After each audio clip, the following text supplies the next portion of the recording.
رضا الوالد، رب کی رضا باپ کی رضا میں۔ ابا راضی تیرا؟ انہوں نے کہا ہاں جی ابا راضی۔ انہوں نے کہا مبارک ہوئے تیرا رب بھی راضی۔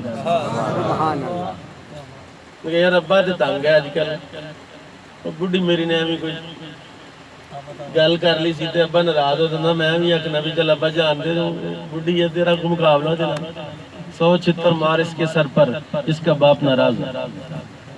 100 چھتر بھی کم ہے، 1000 چھتر پورے کر اس کے سر پر، کیونکہ اس کا باپ اس سے ناراض ہے۔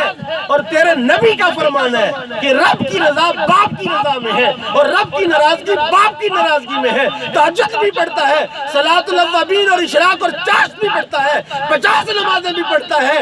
رب راضی نہیں ہونے والا، رب راضی ہوگا ابا راضی ہے۔ سبحان اللہ، سبحان اللہ۔ ابا راضی ہے؟ ہاں جی ابا راضی ہے۔ کس طرح راضی ہے؟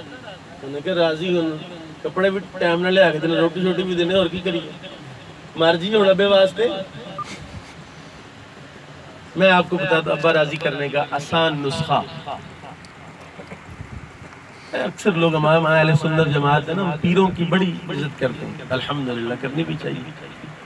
اپنے پیر دے پیر چمدا ہوئے گا، ابے نو گھا نہیں پاندا ہوئے گا، پیدا ہے جی۔ میں مفتی احمد سید طفیل ذمہ داری سے یہ بات کرتا ہوں کہ جو اپنے ماں باپ کو ناراض کر کے اپنے کسی پیر کو راضی کرنے کی کوشش کرتا ہے، پیر کیا ساری کائنات کے نیک بھی آ جائیں تو اللہ تعالیٰ کی بارگاہ میں اس کو منا نہیں سکیں گے جب تک اس کا ابا راضی نہیں ہوگا۔ آپ نے کبھی اپنے ابے کے پاؤں چومے؟ ہے پورے مجمع کو بندہ جو ہاتھ کھڑا کر کے کہلو جی میں تو جدوں جانا اپنے ابے دے پیر چومے، میں ہاتھ کھڑا کرنا کہ میں اپنے باپ کے پاؤں چومتا ہوں، ہے کوئی بندہ؟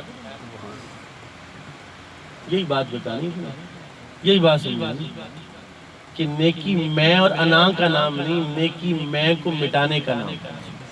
کہیں کہیں میں مٹانی پڑتی ہے، کہیں کہیں میں دکھانی بھی پڑتی ہے۔ تکبر مال متکبر کی بات بھی ہے نا، کہ کوئی متکبر بندہ آپ نے کہا چڑھ مولوی ہے، ایسے کے سامنے تکبر کرنا بھی نیکی ہے، لیکن ماں باپ اور باپ کے دوستوں یاروں چودھری رمضان صاحب کے جتنے یار ہیں ان سب کا احترام بھی ان کے بچوں پر لازم ہے کہ یاری ساڑھے ابے دا یار۔